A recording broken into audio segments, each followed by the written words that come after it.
নমস্কার বন্ধুরা, আমার চ্যানেল সুমিতার পাকশালা এন্ড দিনলিপিতে আপনাদের স্বাগত জানাই। আজ আমি তৈরি করছি লোটে মাছের পাকোড়া বা লোটে মাছের বড়া।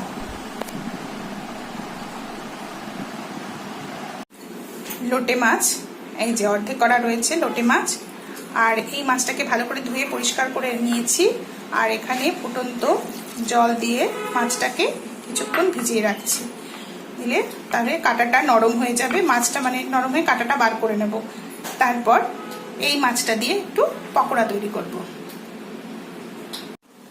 গরম জল থেকে তুলে নিয়েছি মাছগুলো। এইবার একটা থালার মধ্যে রেখে এরমভাবে কাঁটাটাকে বার করে নিচ্ছি। কাঁটাটাকে বার করে নিলে খেতে অনেক ভালো লাগে। এবার এই মাছটা যদি কিছু এর মধ্যে সলিড অংশ থাকে, কাটা কাটা থাকে, তবে এটাকে ভালো করে ছাড়িয়ে নেব। গরম জলে ডুবিয়ে নিলে এটা খুব সহজেই খুলে আসে। এবার যে মাছের অংশটুকু রয়েছে এটা একটা অন্য বাটির মধ্যে আমি রেখে দিলাম। এইভাবে সমস্ত কাঁটাটাকে সমস্ত মাছের মানে পিসগুলোর কাঁটাটাকে আমি ছাড়িয়ে নিচ্ছি। আর অবাঞ্ছিত কোনো বড় কাঁটা থাকলেও সেগুলোকে আমি ছাড়িয়ে নিচ্ছি।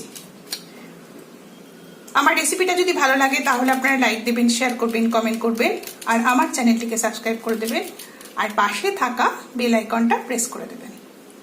এই যে এটা খুব চটজলদি হয়ে যায় আর খেতেও খুব সুস্বাদু হয়। আপনারা ট্রাই করে দেখতে পারেন, আশা করি ভালোই লাগবে খেতে। এই যে দেখুন সমস্ত কাটা অংশগুলো আমি ছাড়িয়ে নিচ্ছি।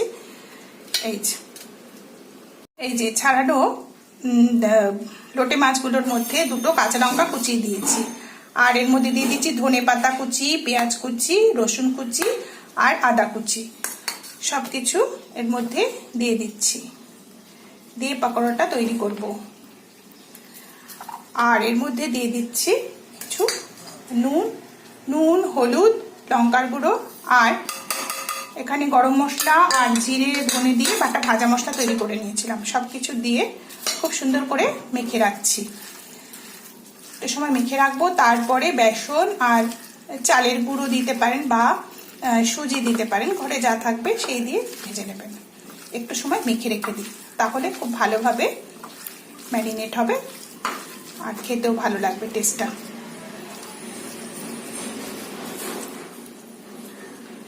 এই যে এবার এটাকে রেখে দিচ্ছি বেশ কিছুক্ষণ, 15-20 বা আধ ঘন্টা রেখে দেবো।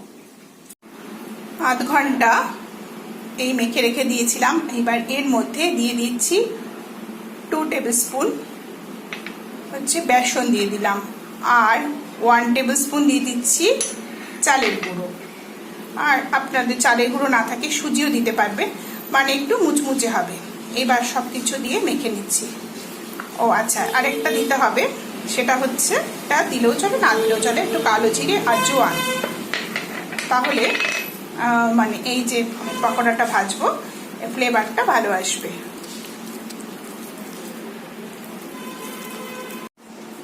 কড়া বসিয়ে দিচ্ছি, কড়ার মধ্যে সর্ষের তেল দিয়ে দিচ্ছি। তেল ভালোভাবে গরম হয়ে গেছে।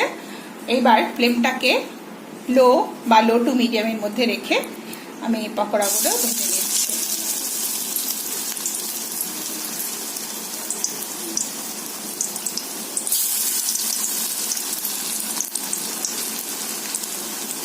এবার এই পকোড়াগুলোকে উল্টে পাল্টে সুন্দর করে ভেজে নিচ্ছি।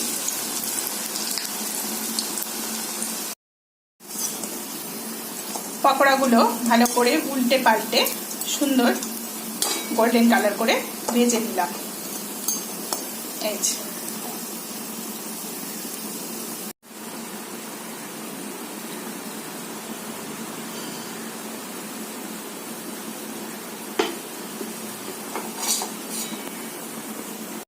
যে আমার লোটে মাছের পকোড়া তৈরি হয়ে গেছে। এতক্ষণ আমার সঙ্গে থাকবার জন্য আপনাদের ধন্যবাদ।